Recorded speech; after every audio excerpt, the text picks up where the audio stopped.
नमस्कार दोस्तों।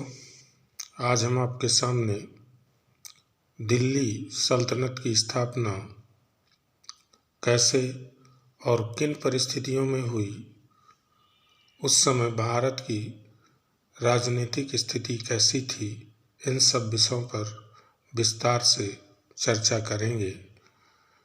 इससे पहले आपसे विनम्र अनुरोध है कि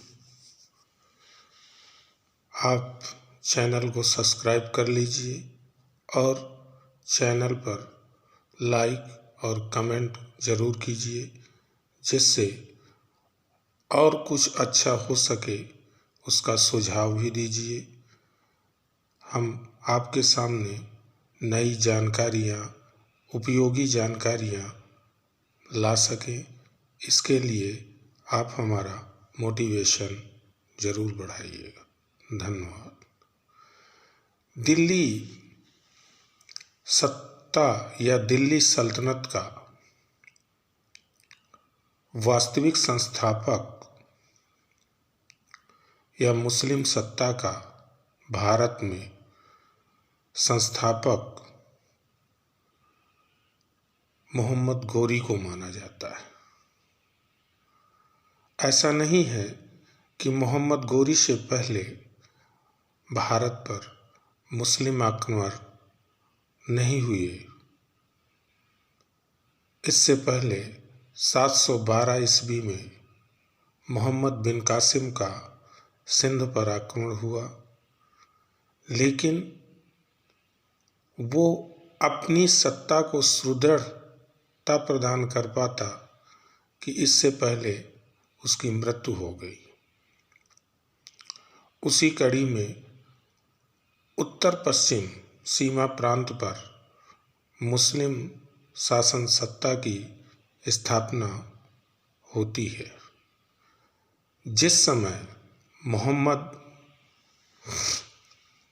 गोरी भारत पर आक्रमण करता है, उस समय भारत की राजनीतिक स्थिति ऐसी थी कि मोहम्मद गोरी के अलावा और कोई अन्य शासक भी होता तो वो भी भारत में सफल हो जाता।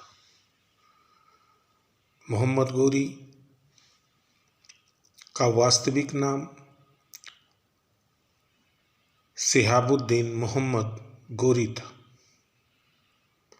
वह मध्य एशिया के गोर प्रदेश का निवासी था और उसके वंश का नाम संसवनी था।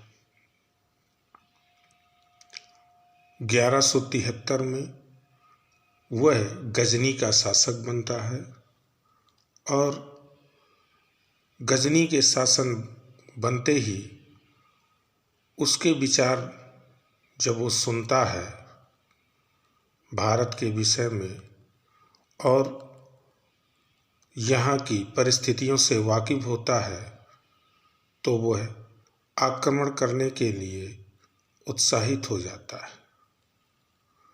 जिस समय मोहम्मद गोरी भारत पर आक्रमण करता है, उस समय भारत के राजनीतिक परिदृश्य में उत्तर सीमा प्रांत में 3 राज्य, जिसमें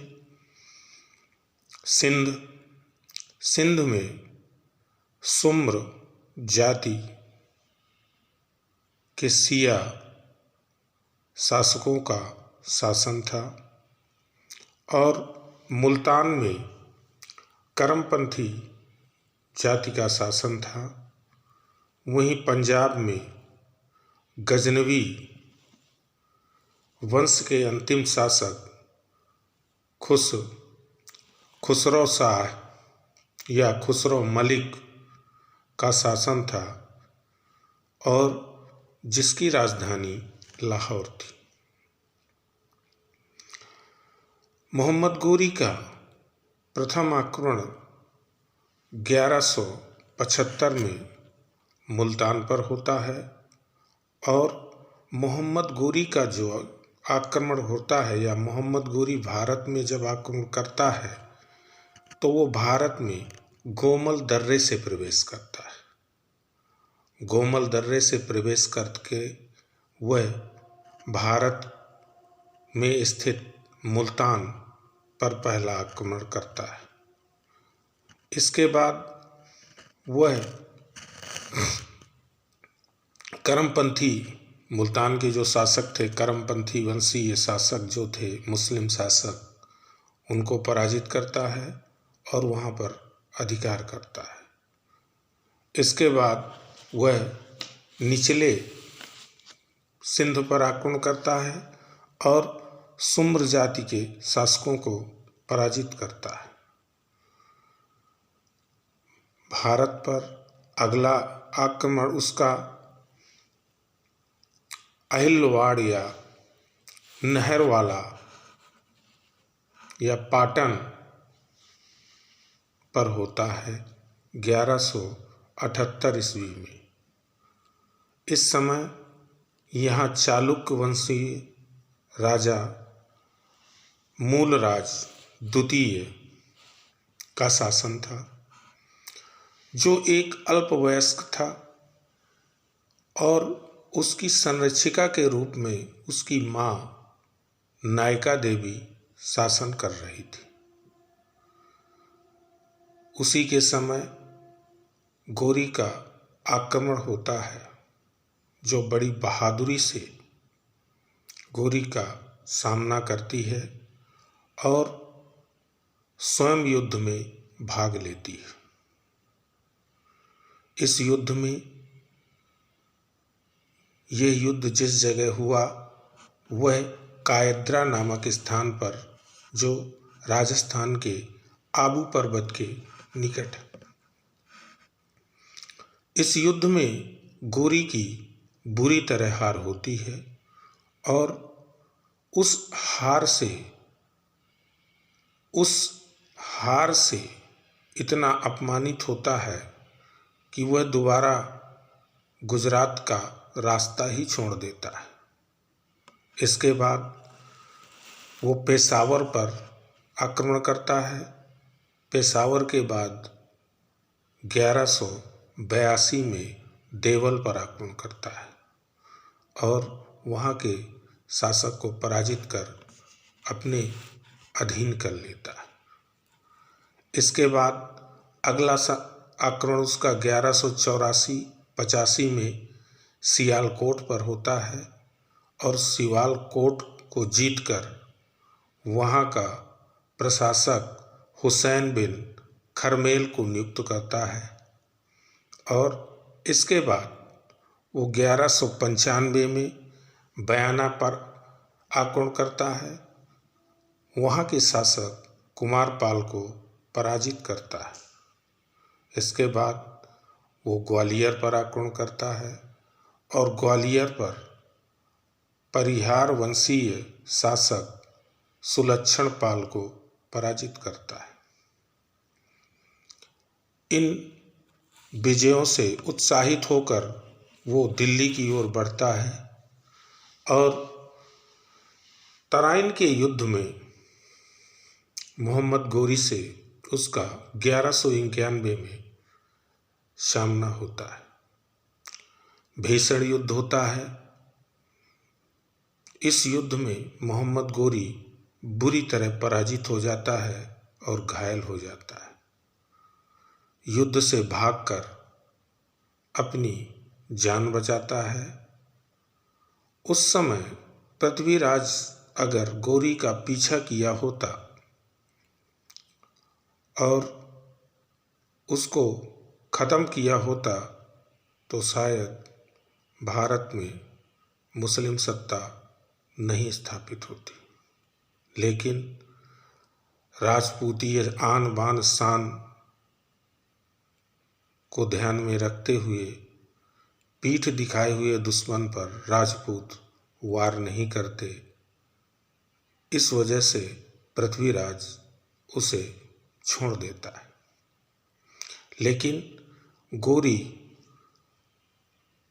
1 वर्ष तक बड़ी कठिन सैनिक तैयारियां करता है। जो गलतियां उससे हुई थी उन गलतियों पर सुधार करता है, सेना को संगठित करता है और एक मजबूत सेना के साथ 1192 में वो भारत पर दोबारा आक्रमण करता है। इस समय उसके साथ प्रमुख सेना नायक के रूप में ऐबक, कुबाचा और एल्दोज रहते हैं, जो मोहम्मद गोरी के साथ युद्ध करते हैं। वहीं पृथ्वीराज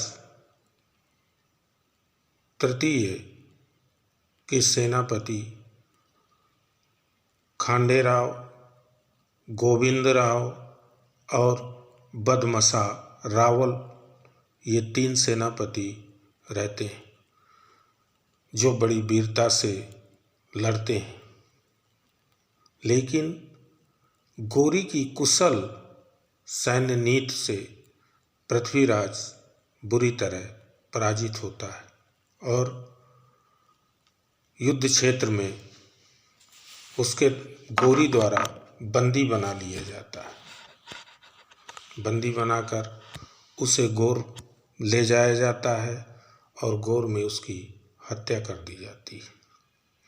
इसके बाद दिल्ली पर जब वो अपनी सत्ता स्थापित कर लेता है, तो अगली कड़ी में जिसने उसकी दिल्ली की सत्ता स्थापित करने में या दिल्ली पर अधिकार करने में मदद किया, वो कन्नौज का शासक जयचंद था। अगली लड़ाई जो कन्नौज या चंद्रावर के नाम से प्रसिद्ध है की लड़ाई जयचंद और मोहम्मद गोरी के बीच होती है।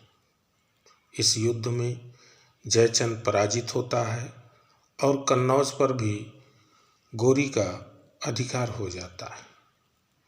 इन्हीं विजयों में वो पूर्वी भारत की विजय का प्रमुख मोहम्मद बिन बख्तियार खिलजी को सौंपता है और पूर्वी भारत का सेनापति नियुक्त करता है। बख्तियार खिलजी बिहार और बंगाल को जीतता है। बिहार में नालंदा और विक्रमशिला विश्वविद्यालय को नष्ट कर देता है।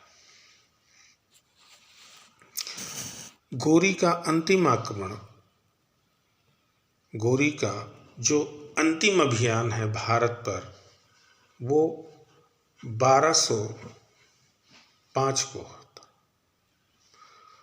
और इसी अभियान के बाद गोरी की मृत्यु हो जाती है।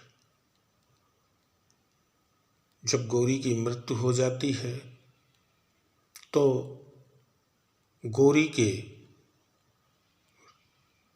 राजनीतिक उत्तराधिकारियों में 3 लोग आते हैं, जिसमें एल्दौज, कुबाचा और ऐबक। भारत की राजनीतिक सत्ता ऐबक के हाथ आती है और ऐबक ने गुलाम वंश की स्थापना करता है। 1206 में ऐबक अपने आप को भारत का शासक घोषित करता है और लाहौर को अपनी राजधानी बनाता है और वहीं से शासन संचालित करता है। अगला जो शासक है ऐबक, जिसके विषय में चर्चा हम अगले वीडियो में करेंगे। अगर ये वीडियो आपको पसंद आए तो लाइक करिए, शेयर करिए, कमेंट ज़रूर करिए और चैनल को सब्सक्राइब ज़रूर करिए, जिससे हमें मोटिवेशन मिल सके और हमारे द्वारा दी गई जानकारी आप तक आसानी से पहुंच सके। धन्यवाद।